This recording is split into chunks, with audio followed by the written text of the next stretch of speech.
O cenário é o seguinte: vários escribas chegam a Jesus e lhe fizeram a seguinte pergunta: Mestre, qual é o maior mandamento da lei? Mateus relata que eles eram fariseus, isto é, judeus extremamente zelosos com a lei. Os estudiosos declaravam que haviam 248 preceitos afirmativos na lei, tantos quanto os membros do corpo humano, e 365 preceitos negativos, tantos quanto os dias do ano, totalizando 613, que é o número das letras dos 10 mandamentos. Um dos debates mais acalorados entre eles era saber qual desses mandamentos era o mais importante. Jesus, nesse momento, não inova em nada. Ele cita para os zelosos fariseus o que todo homem judeu pronunciava a cada manhã e a cada noite: o Shema Israel.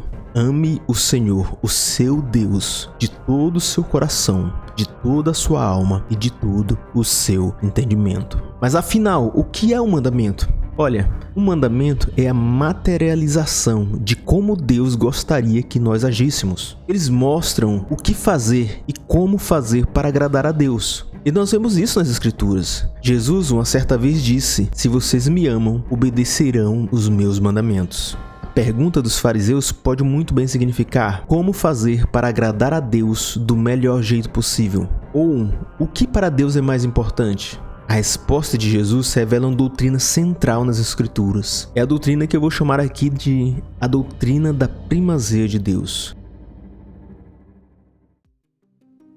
Nós podemos ver essa doutrina em todas as Escrituras. Em toda a Sagrada Escritura, vemos Deus exigindo de nós uma exclusividade de adoração, pedindo que coloquemos a sua obra em prioridade sobre nossos objetivos, que o amemos acima de todas as coisas. Desde Gênesis, quando Deus pede que Abraão sacrifique o seu próprio filho, passando pelo Êxodo, quando Deus dá os 10 mandamentos, indo pela época dos juízes e reis, que sempre que Israel abandonava Deus e se entregava para as práticas de sacrifícios humanos e imoralidades, Deus os entregava nas mãos das nações inimigas e mandava profetas para advertir o povo a retornar a Deus. E sempre que se arrependiam, Deus os resgatava. Indo até o Novo Testamento, onde vemos Jesus nos lembrar que Deus deve ter prioridade em nossas vidas. Até nas epístolas vemos esse princípio. Em Colossenses 3 diz: portanto, já que vocês ressuscitaram com Cristo, procurem as coisas que são do alto, onde Cristo está sentado à direita de Deus. Mantenham o pensamento das coisas do alto e não nas coisas terrenas.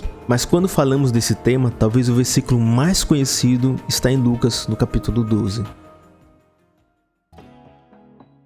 Dirigindo-se aos seus discípulos, Jesus acrescentou: portanto, eu lhes digo, não se preocupem com suas próprias vidas, quanto ao que comer, nem com seus próprios corpos, quanto ao que vestir. A vida é mais importante do que a comida, e o corpo mais do que as roupas. Observem os corvos, não semeiam e nem colhem, não têm armazéns nem celeiros, contudo Deus os alimenta. E vocês têm muito mais valor do que as aves. Quem de vocês, por mais que se preocupe, pode acrescentar uma hora que seja a sua vida? Visto que vocês não podem sequer fazer uma coisa tão pequena, por que se preocupar com o restante? Observem como crescem os lírios. Eles não trabalham nem tecem. Contudo, eu lhes digo que nem Salomão, em todo o seu esplendor, vestiu-se como eles. Se Deus veste assim a erva do campo, que hoje existe e amanhã é lançada no fogo, quanto mais vestirá vocês, homens de pequena fé. Não busquem ansiosamente o que hão de comer ou beber, nem se preocupe com isso, pois o mundo pagão é que corre atrás dessas coisas. Mas o Pai sabe que vocês precisam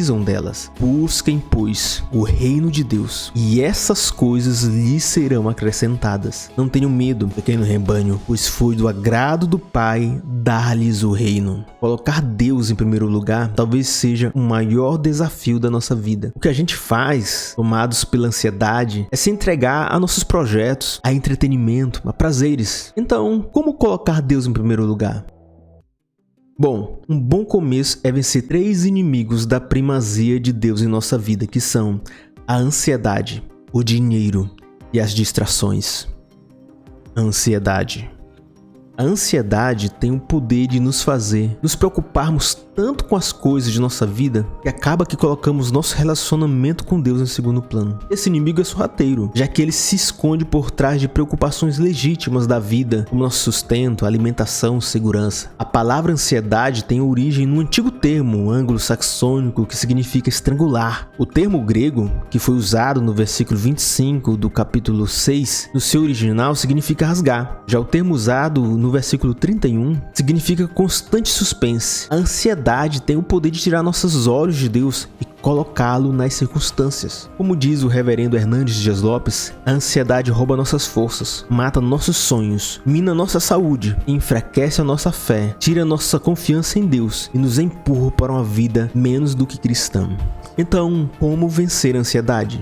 Primeiro, sabendo que Deus é nosso Pai e que conhece todas as nossas necessidades. Como diz em Lucas 12:30, o Pai sabe que vocês precisam dessas coisas. Segundo, saber que Deus já se agradou em nos dar o seu reino, como diz em Lucas 12:32, pois foi do agrado do Pai dar-lhes o reino. Terceiro, cuidando das coisas de Deus, como diz em Lucas 12:31, busquem, pois, o reino de Deus, e essas coisas lhes serão acrescentadas. Quarto, vença a ansiedade através da oração, como diz em Filipenses 4:6, não andem ansiosos por coisa alguma, mas em tudo, pela oração e súplicas, e com ação de graças, apresentem seus pedidos a Deus.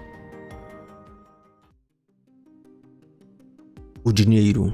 A preocupação com as riquezas, com ter dinheiro, é com certeza um dos principais inimigos da primazia de Deus em nossas vidas. Em Mateus diz assim: ninguém pode servir a dois senhores, pois odiará um e amará o outro, ou se dedicará a um e desprezará o outro. Vocês não podem servir a Deus e ao dinheiro. Aqui, em algumas traduções diz, vocês não podem servir a Deus e a Mamon. Mamon é um termo hebraico que significa o que armazena, ou talvez de outro termo hebraico que significa no que se confia.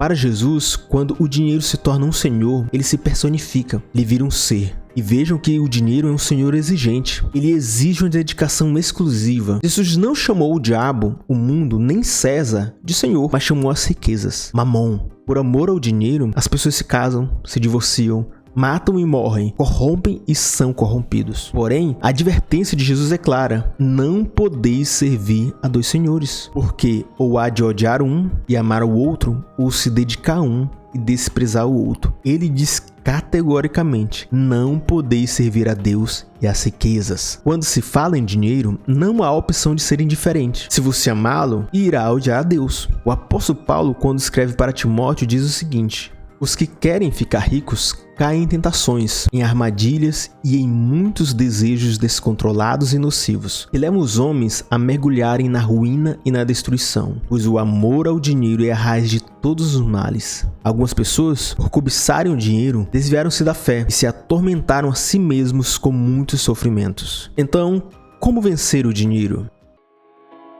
Primeiro, vença o dinheiro com contentamento. Como diz em 1 Timóteo, capítulo 6, no versículo 6, diz o seguinte: de fato, a piedade com contentamento é grande fonte de lucro, pois nada trouxemos a este mundo e dele nada podemos levar. Por isso, tendo que comer e o que vestir-nos, estejamos com isso satisfeitos. Segundo, vença o dinheiro tendo os nossos olhos voltados para o céu, fazendo um tesouro lá. Em Lucas 12:34 diz: onde estiver o seu tesouro, ali estará seu coração. Então, uma boa maneira de tirar seus olhos dos tesouros dessa vida é construir tesouros no céu, nos ares, em Cristo. Terceiro, vença o dinheiro com generosidade. Quando o apóstolo Paulo foi fazer uma coleta financeira para ajudar alguns irmãos, ele disse: lembrem-se, aquele que semeia pouco também colherá pouco, e aquele que semeia com fartura também colherá com fartura. Cada um dê conforme determinado em seu coração, não com pesar ou por obrigação, pois Deus ama quem dá com alegria, e Deus é poderoso para fazer que lhe seja acrescentada toda a graça, para que em todas as coisas, em todo o tempo, tendo tudo que é necessário, vocês transbordem toda boa obra. Como está escrito: distribuiu, deu seus bens aos necessitados, e a sua justiça dura para sempre. Aquele que supre a semente ao que semeia e o pão ao que come, também lhe suprirá e aumentará a semente e fará crescer os frutos da sua justiça. Vocês serão enriquecidos de todas as formas, para que possam ser generosos em qualquer ocasião e, por nosso intermédio, a sua generosidade resulte em ação de graças a Deus. Então aqui o apóstolo Paulo fala que a generosidade tem o poder de nos acrescentar em toda a graça, uma riqueza que transcende bens materiais, uma riqueza que começa nessa terra e transborda para fora dela. E por último, vença o dinheiro com oração. Você vê que cada um desses 3 inimigos estão interligados, né? E então a ansiedade, o medo de não ter sustento, muitas vezes produz em nosso coração o desejo de buscar dinheiro. E esse desejo tira nossos olhos de Cristo.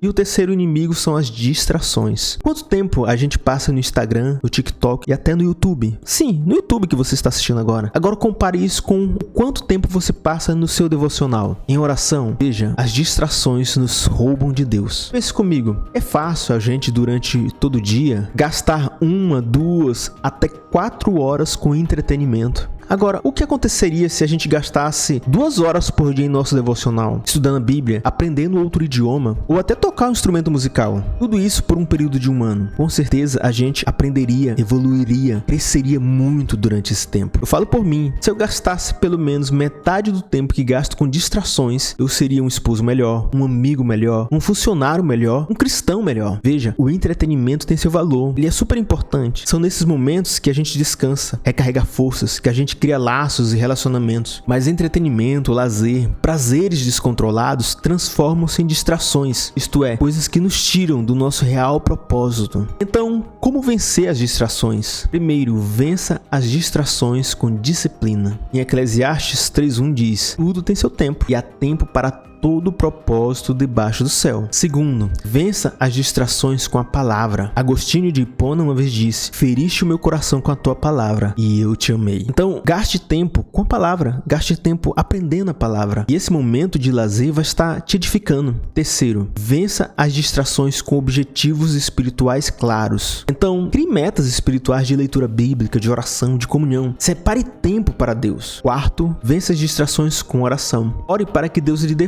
forças para vencer as distrações, para lhe gerar o desejo de orar, de buscar a Deus, de dedicar tempo com coisas que edificam. Enfim, pessoal, amar a Deus sobre todas as coisas, buscar primeiro o reino de Deus, esses são os chamados de Deus para o nosso tempo. Charles Spurgeon certa vez disse: aquele que faz de Jesus o seu tudo, achará tudo em Jesus. John Wesley certa vez disse: dai-me 100 homens que nada temam senão o pecado, e que nada desejam senão a Deus, e eu abalarei o mundo. Colocar Deus em primeiro lugar implica em uma entrega total do coração, mente e alma, e requer superar os desafios que podem desviar nossa atenção e devoção, enfrentar a ansiedade, o amor ao dinheiro e as distrações cotidianas com confiança em Deus, contentamento, disciplina e constante comunhão através da oração é essencial para manter a primazia de Deus em nossas vidas. Portanto, que possamos buscar incessantemente a primazia de Deus em nossas vidas, encontrando nele a fonte da verdadeira paz, contentamento e propósito. É isso aí, pessoal. Muito obrigado por ter ficado até aqui. Se este vídeo edificou você de alguma forma, não se esqueça de curtir, de compartilhar esse vídeo e deixa um comentário aqui no nosso vídeo sobre quais são os principais inimigos de você colocar Deus em primeiro lugar. Muito obrigado, até mais.